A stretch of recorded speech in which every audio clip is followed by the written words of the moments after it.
नमस्कार, मैं राहुल यादव और स्वागत है आपका बुद्धा इंस्पायर्ड पर। बिहार में चुनाव है और बिहार के चुनाव में तमाशे ना हो ये तो हो ही नहीं सकता।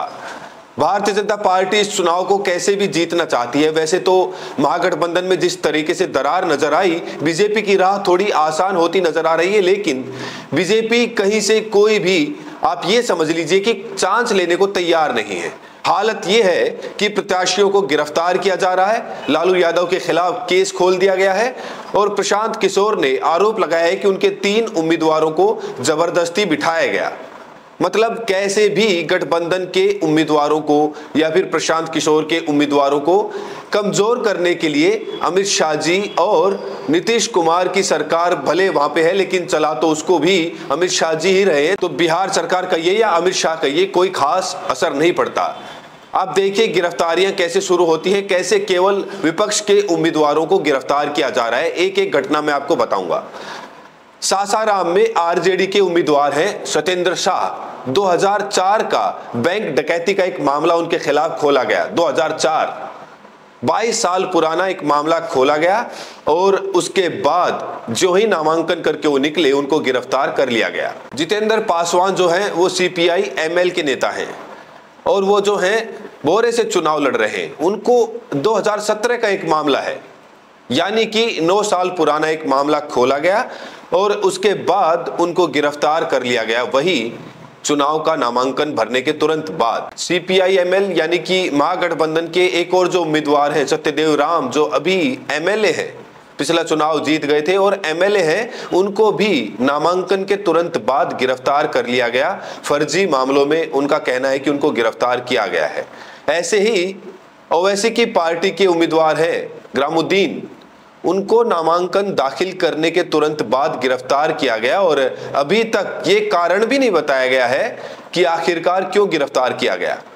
आरजेडी के एक नेता हैं देवा गुप्ता, उनके घर छापामारी करके एक सुबोध यादव नाम के आरजेडी के कार्यकर्ता को पकड़ा गया। हालांकि इनके ऊपर जो आरोप है वो बहुत गंभीर है। भारतीय जनता पार्टी के कार्यकर्ता हैं राजन, जिनकी हत्या हुई थी, उस हत्या में इनका मामला है। तो ठीक है, नेता लोग उतने दूध के धुले नहीं होते हैं, तो अगर सुबोध यादव वाली गिरफ्तारी मुझे कोई दिक्कत नहीं है। लेकिन सवाल दूसरा है, क्या किसी भारतीय जनता पार्टी के नेता को किसी भी मामले में गिरफ्तार किया गया है?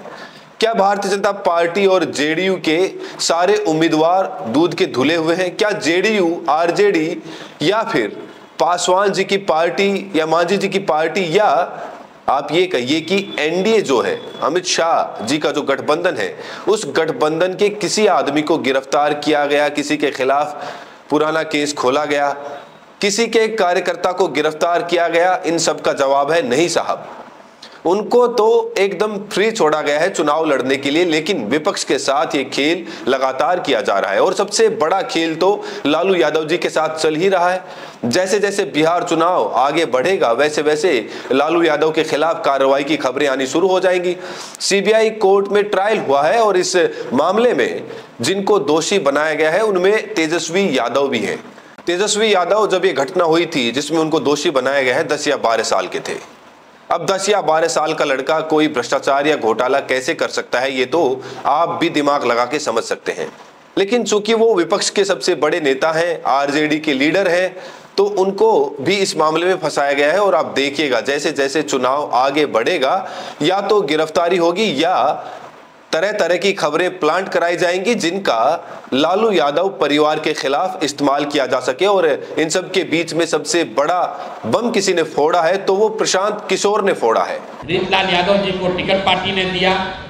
रीतलाल यादव जी जब यहाँ से गए हैं टिकट लेकर, मैं आपको उसका चित्र जारी कर रहा हूँ। ये रीतलाल मुटुर शाह का, ये मुटुर शाह हैं जो मनोज भारती जी के हाथ से यहाँ से सिंबल लेकर गए।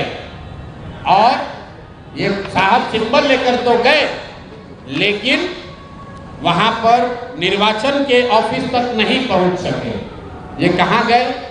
पूरे दिन तक मीडिया में अफवाह चलता रहा और भाजपा वाले ये बताते रहे कि रीतलाल यादव ने, उनके गुंडों ने, राजद के गुंडों ने जन सुराज के उम्मीदवार को बंधक बना लिया है। तो अब मैं आपको वो चित्र दिखा रहा हूं कि ये साहब उस दिन मुटुर शाह जी कहाँ थे। ये देखिए, ये हैं भारत के गृह मंत्री ये भारत के गृह मंत्री हैं अमित शाह। अमित शाह जी हैं भारत के गृह मंत्री, और साथ में है धर्मेंद्र प्रधान जो भारत सरकार के मंत्री हैं और भाजपा के यहाँ चुनाव के अधिकारी हैं, प्रभारी हैं। देखिए आप लोग, आचार संहिता की बात होती है, वोटरों को डराने खरीदने पर आचार संहिता लागू है, लेकिन सामने का जो उम्मीदवार है उसको भारत के गृह मंत्री अपने साथ खड़ा किए हुए हैं, पूरे दिन बैठाए हुए हैं ताकि वो नामांकन भी ना कर सके। ये है भाजपा के चाल चरित्र चेहरा। ये देखिए भाजपा का चाल चरित्र चेहरा। प्रशांत किशोर का कहना है कि जन सुराज के 3 उम्मीदवार जबरदस्ती हटाए गए। प्रेस कॉन्फ्रेंस करके उन्होंने कहा, उनका कहना है कि उन्होंने सीधे अमित शाह के ऊपर और केंद्रीय मंत्रियों के ऊपर आरोप लगाया कि मेरे उम्मीदवारों को डरा धमका के हटाया जा रहा है। फील्ड से ये उम्मीदवारों को देखेंगे तो दानापुर से अखिलेश कुमार हैं, जिनको मुटुर साहू भी कहा जाता है। ब्रह्मपुर से डॉक्टर सत्यप्रकाश तिवारी हैं। गोपालगंज से शशि शेखर सिन्हा हैं। इन लोगों ने पर्चा भरा और उसके बाद उम्मीदवारी वापस ले ली। और आरोप ये लगाया है प्रशांत किशोर ने, पीके ने ये आरोप लगाया है कि इनको जबरदस्ती हटाया गया। बीजेपी जनसुराज के बढ़ते प्रभाव से डर गई है और इसीलिए ईमानदार उम्मीदवारों को हटा रही है। दानापुर वाले मामले में उन्होंने सीधे सीधे अमित शाह, धर्मेंद्र प्रधान का नाम लिया। अमित शाह को तो आप जानते ही हैं, धर्मेंद्र प्रधान जो है वो केंद्रीय शिक्षा मंत्री हैं, लेकिन आजकल शिक्षा वगैरह छोड़कर वो लगे हुए हैं बिहार चुनाव में। तो कहते हैं कि अंग्रेजी में कहते हैं कि बाय हुक और बाय क्रुक किसी भी तरह ये चुनाव जीतने हैं भारतीय जनता पार्टी लग गई है। और जब ये सब चल रहा है तो हिंदू मुसलमान कैसे नहीं होगा। गिरिराज सिंह ने कह दिया कि मुसलमान जो है वो नमक हराम है, जैसे कि उनके बाप का नमक खाते हैं। जैसे कि 5 किलो अनाज गिरिराज सिंह और मोदी जी और बाकी सारे लोग अपनी तनख्वाह में से दे रहे हैं। जैसे कि सड़कें जो बन रही है वो गिरिराज सिंह अपने पॉकेट से बनवा रहे हैं। जैसे मुसलमान टैक्स देते ही नहीं है। अगर डिटेल में बात की थी, इसीलिए आज मैं विस्तार से बात नहीं करूंगा। एक नई नेता इस चुनाव में मिली है, मैथिली ठाकुर जी। अब मैथिली ठाकुर जी काफी युवा है, बच्ची सी लगती है और बहुत अच्छा गाती है। इसमें कोई दो राय नहीं है कि लोग गायिका बहुत अच्छी है, गाती बहुत अच्छा है। उनके खिलाफ भी बहुत सारे दुष्प्रचार चल रहे हैं। जैसे एक वीडियो काट वाट के लगाया गया जिसमें बताया जा रहा है कि वो मीट बना रहे जबकि वो कटहल बना रही है। खैर वो सब कोई बड़ी बात नहीं है। मैथिली ब्राह्मणों के यहाँ नॉनवेज आराम से बनते हैं, इसमें बेकार की बात है। लेकिन आप देखिए चुनाव में आती है और आते ही पहला मुद्दा उनका क्या होता है कि अलीनगर जहां से वो चुनाव लड़ रही है उसका नाम सीतापुर कर देंगे। पहली बात तो ये कि 20-22 साल से आपकी सरकार है, अभी तक क्यों नहीं आपने नाम बदल दिया। और दूसरी बात, रेखता के मंच पर पिछले साल दमादम मस्त कलंदर गा रही थी, अली के लिए गाना गा रही थी, अली का पहला नंबर गा रही थी। तब अली के नाम से कोई दिक्कत नहीं थी, लेकिन अब अपने क्षेत्र का नाम बदलने की जो बात है, अलीनगर से या फिर अलीपुर से बदल के सीतानगर कर देने की, ये सिर्फ हिंदू मुस्लिम कार्ड के अलावा और क्या हो सकता है। मैथिली ठाकुर नहीं जानती कि उनके इलाके की समस्या क्या है। मैथिली ठाकुर कभी अपने गांव नहीं जाती रही हैं। एक वीडियो आया था जिसमें लोग बता रहे थे कि कभी उनसे कहा गया कि आइए भाई अपने गांव में एक संगीत का प्रोग्राम करिए, तो उन्होंने कहा कि 5 लाख रुपये से कम में नहीं आऊंगी। ये लोग लाख रुपए देने को तैयार थे, लेकिन 5 लाख से कम लेकर वो अपने गांव में आने को तैयार नहीं थी। ऐसा एक वीडियो में लोगों ने आरोप लगाया। इतना तो अपने गांव से प्यार है। हमको तो अपने शहर में बुलाया जाता है तो भाग के जाते हैं। जब मैं अपने शहर या गांव में जाता हूं, 10 अलग अलग कार्यक्रमों में बुलाया जाता है, हंस हंस के मैं जाता हूं। चाहे जमीन पे बैठाकर कोई बात करनी हो, चाहे 10 लोगों के बीच में बात करनी हो, मुझे लगता है कि अपने शहर के लिए मेरा ये कर्तव्य, और सबको लगता है, हर आदमी को अपने शहर से प्यार होता है। लेकिन उनको अलीनगर याद आया तो चुनाव के लिए याद आया, अपना इलाका याद आया तो चुनाव के लिए याद आया। और अपनी जन्मभूमि, अपनी मातृभूमि का नाम बदलना उनको सबसे बड़ा मुद्दा लगता है। सड़क की बात नहीं, रोजगार की बात नहीं, पानी की बात नहीं, बिजली की बात नहीं, इंडस्ट्री की बात नहीं। वैसे इंडस्ट्री के मामले में तो अमित शाह जी कह चुके हैं कि इंडस्ट्री जो है वो बिहार में नहीं बन सकती क्योंकि बिहार के पास जमीन नहीं है। एक बात हमेशा याद रखिएगा, जब गरीब दलित पढ़ना लिखना शुरू करता है तो मैंने अपने कान से सुना है कि जो तथाकथित ऊंची जातियों के लोग होते हैं वो कहते हैं कि मजदूर कैसे मिलेंगे, अगर दलित का बच्चा पढ़ लेगा तो मजदूरी कौन करेगा। और आप जाइए यूपी बिहार में तो सबसे बड़ा रोना यही रोया जाता है कि मजदूर नहीं मिलते। कैसे मिलेंगे भाई? जब आप उनको ढंग से पैसा नहीं दोगे, इज्जत नहीं दोगे, तो कोई इससे अच्छा है कि जम्मू कश्मीर चले जाएंगे, वो पंजाब चले जाएंगे, हरियाणा चले जाएंगे मजदूरी करने।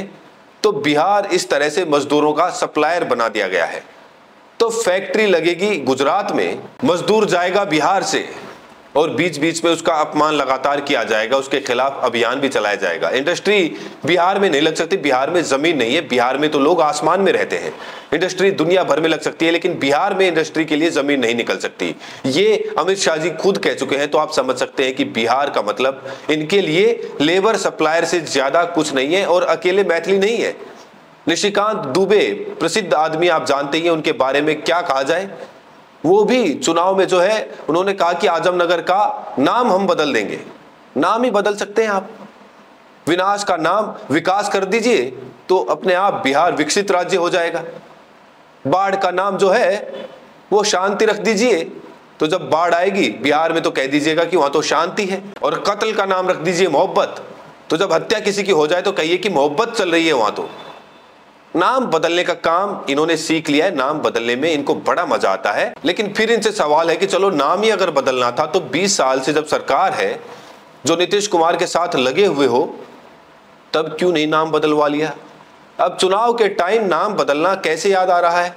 जैसे मोदी जी को चुनाव के टाइम रोजगार याद आता है, जैसे अमित शाह जी को विकास याद आता है, जैसे आदित्यनाथ को बिहार जाकर यूपी मॉडल याद आता है, वैसे ही इन लोगों को नाम बदलने का खेल याद आता है, जो हिंदू मुसलमान से ज्यादा कुछ भी नहीं है। उधर गठबंधन का देखिए तो अभी भी बहुत सारे उतार चढ़ाव चल रहे हैं। हालांकि ज्यादातर सीट पर अब सिंगल उम्मीदवार हो गए हैं। आरजेडी, कांग्रेस सबने अपने कुछ कुछ उम्मीदवार पीछे खींचे हैं, लेकिन इसके बावजूद अभी भी फ्रेंडली फाइट का मामला बना हुआ है।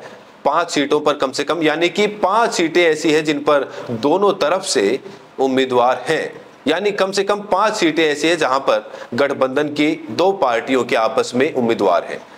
इसमें एक सबसे बड़ी नौटंकी चल रही है कि हम मुख्यमंत्री नहीं घोषित करेंगे। अरे भाई, गठबंधन अगर जीतता है चुनाव तो तेजस्वी यादव के अलावा और कौन मुख्यमंत्री हो सकता है? सबसे बड़ी पार्टी आरजेडी है, सबसे ज्यादा उम्मीदवार उसके लड़ रहे हैं। तो क्या जो मुख्यमंत्री होगा वो वीआईपी पार्टी से होगा? कमाल है। पता नहीं क्या दिक्कत है कि गठबंधन एक साथ बैठकर एक मंच से तेजस्वी यादव को मुख्यमंत्री नहीं घोषित कर देता। इसमें क्या दिक्कत है भाई? बहुत सीधी सी बात है कि अगर गठबंधन जीतेगा तो तेजस्वी यादव मुख्यमंत्री बनेंगे, क्योंकि आरजेडी का ही मुख्यमंत्री बन सकता है और आरजेडी के मुख्यमंत्री पद के उम्मीदवार हैं तेजस्वी यादव। लेकिन पता नहीं अपनी हवा खराब करने में इन लोगों को क्या मजा आता है कि इस छोटे से मुद्दे पर 25 तरह के बयान आ रहे हैं। अखिलेश प्रशासनिक जो गुरु अध्यक्ष थे वो कह रहे हैं कि तेजस्वी ही बनेंगे। डेमोक्रेसी में संख्या बल के आधार पर ही मुख्यमंत्री, प्रधानमंत्री चुना जाता है और वो संख्या आरजेडी के पास है। तो इस बात को हम लोग कितना दिन झुठला सकते हैं? तो आपके अलावे भी बाकी लोग कल के बाद कहेंगे तेजस्वी ही मुख्यमंत्री की चेहरे। कहना ही पड़ेगा, कोई ऑप्शन नहीं। लेकिन बाकी कांग्रेस और बाकी पार्टियां जो हैं वो तेजस्वी का नाम नहीं ले रही। अब एक खबर आई है कि ये लोग मिलकर एक प्रेस कॉन्फ्रेंस करने वाले हैं। उस प्रेस कॉन्फ्रेंस में घोषित कर दे तो ज्यादा अच्छा है। और देखिए, छोटी छोटी चीजों में गलती होती है गठबंधन में। झारखंड मुक्ति मोर्चा झारखंड में चुनाव लड़ता है, वहां सबसे बड़ी पार्टी है, वहां उसने आरजेडी को सीट दी थी और आरजेडी के जो इकलौते उम्मीदवार जीते उनको मंत्री भी बनाया। 6 सीटें जेएमएम मांग रहा था बिहार के अंदर, लेकिन उसको सीटें नहीं मिली। देखिए, जो असमंजस और भ्रम की स्थिति पैदा हुई और उसके लिए जो दोषी हैं, हमारे कल माननीय मंत्री ने भी विस्तार पूर्वक समझाया, बताया कि राष्ट्रीय जनता दल के द्वारा और कहीं न कहीं कांग्रेस भी को भी दोषी हम मानते हैं कि हमें वहां पर उचित स्थान नहीं मिला। हमारी इच्छा नहीं थी कि हम गठबंधन तोड़ें।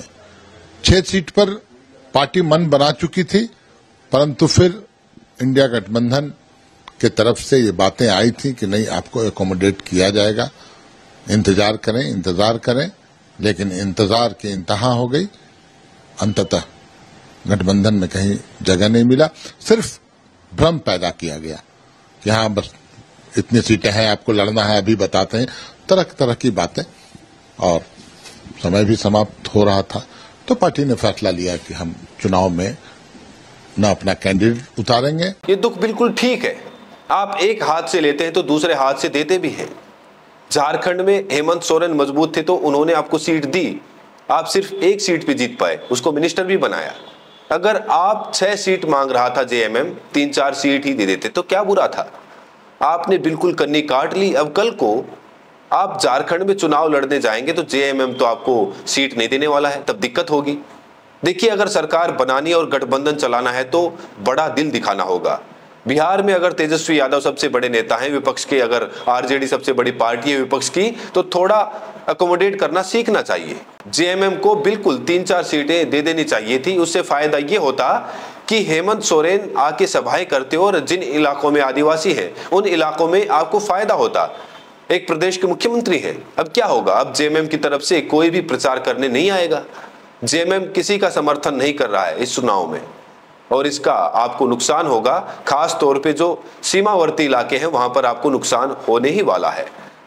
झारखंड बिहार का पार्ट हुआ करता था, झारखंड का अपना असर है बिहार में, लेकिन उसकी सीटें काट के, उसको सीटें ना देकर आपने सिर्फ और सिर्फ अपना नुकसान किया है, इसके अलावा कुछ नहीं किया। इसके अलावा अब तक मैं नहीं समझ पा रहा कि राहुल गांधी जी बिहार क्यों नहीं पहुंचे, या कांग्रेस के बड़े नेता बिहार क्यों नहीं पहुंचे हैं। लिस्ट आ गई है, स्टार जो प्रचारक है उनको घोषित कर दिया गया है, लेकिन मुझे लगता है कि दिवाली के बाद, अब दिवाली बीत गई है तो एक आध दिन में कुछ हंगामा दिखाई देगा। अभी तो कुछ खास समझ में नहीं आ रहा। राहुल गांधी का वीडियो आया पुरानी दिल्ली से, पुरानी दिल्ली के एक पुरानी दुकान जिससे उनका परिवार का संबंध है, वहां पर कुछ निकलते हुए लड्डू बनाते हुए नजर आए। ठीक है, अच्छी बात है, ये सब अच्छा लगता है, लेकिन इस समय बड़ा मुद्दा बिहार चुनाव का था, और जिस तरीके से गठबंधन बिहार चुनाव को थोड़ा लाइटली लेता हुआ दिख रहा है वो चिंता की बात है। हालांकि अशोक गहलोत जाने वाले हैं बिहार, और चर्चा ये है कि वो तेजस्वी यादव से मिलेंगे और उसके बाद फ्रेंडली फाइट वाली समस्या खत्म हो सकती है। लेकिन मुझे अभी भी लगता है कि राहुल गांधी को थोड़ा एक्टिव होना चाहिए था, प्रेस कॉन्फ्रेंस कर सकते थे, बिहार लगातार जा सकते थे। चुनाव के समय ये थोड़ा सा हल्के पड़ जाना, पहले 19 दिन विदेश में रहना, आने के बाद कई दिन हो गए अभी तक बिहार ना जाना, ये थोड़ा सा कहीं ना कहीं कार्यकर्ता को निराश करता है, क्योंकि बिहार में जो कांग्रेस का कार्यकर्ता है वो राहुल गांधी का इंतजार कर रहा है। किसी और के जाने से उसको कोई खास फर्क पड़ता नहीं है, और यही टाइम है जिस समय जान लगा देने का है। अब तक जो गड़बड़ हुई जो हुई, लेकिन इस समय भी किनारे करके बैठा रहा जाएगा। कोई रूठना मनाना हो तो भी चुनाव के बाद किया जा सकता है, चुनाव के बीच में रूठ कर तो अपना ही नुकसान होगा। कहा यह जा रहा है कि राहुल गांधी ने फोन करके हेमंत सोरेन से अपने उम्मीदवार वापस लेने के लिए कहा, और भी बहुत कुछ किया, लेकिन फोन किए, सब किए तो बड़े लोगों के बीच में है। सड़क पर, जमीन पर पत्रकारों से बोलते हुए आप क्या कर रहे हैं, ये ज्यादा इंपॉर्टेंट है। जनता तो यही देखती है। खैर, बहुत सारी चीजें बिहार में चल रही है। किसी भी पार्टी के अंदर सब कुछ ठीक ऐसा नहीं है, किसी भी गठबंधन के अंदर सब कुछ ठीक ऐसा भी नहीं है। दूसरी तरफ कांग्रेस और आरजेडी के बीच सीट बंटवारे की खींचतान अब सीधे टकराव में बदलती जा रही है। आरजेडी ने कांग्रेस की सहमति के बिना ही 143 उम्मीदवारों की लिस्ट जारी कर दी, और इसमें 12 सीटें तो वो थी जो कांग्रेस के खाते में तय मानी जा रही थी। यहीं से अब राहुल गांधी का धैर्य टूटता हुआ नजर आ रहा है। सूत्रों की माने तो राहुल अब प्लान बी एक्टिव कर चुके हैं, और इस प्लान का नाम है चंद्रशेखर आजाद। दरअसल राहुल गांधी शुरू से ही ये चाहते थे कि बिहार में कांग्रेस दलित नेतृत्व के साथ खड़ी हो, चंद्रशेखर आजाद को साथ लेकर लड़े, ओवैसी साहब के साथ फ्रेंडली फाइट करे। लेकिन तेजस्वी यादव को यह मंजूर नहीं था। तेजस्वी के अहंकार और मनमानी से राहुल गांधी समझ गए कि अगर अब भी कांग्रेस चुप रही तो बिहार में उसका अस्तित्व खतरे में पड़ जाएगा। इसलिए राहुल गांधी ने अब एक करीबी नेता को, चंद्रशेखर आजाद से बातचीत की जिम्मेदारी दी है, यानी तीसरे मोर्चे की तैयारी भी शुरू हो चुकी है। तो उसी तरीके से बिहार की जो उथल पुथल है पॉलिटिक्स की, वो तो समय आने पर पता चलेगा किचुनाव कौन जीतता है। लेकिन अगर आप बिहार के रहने वाले हैं तो आपके आसपास किस तरीके की राजनीति चल रही है, लेकिन अगर आप बिहार के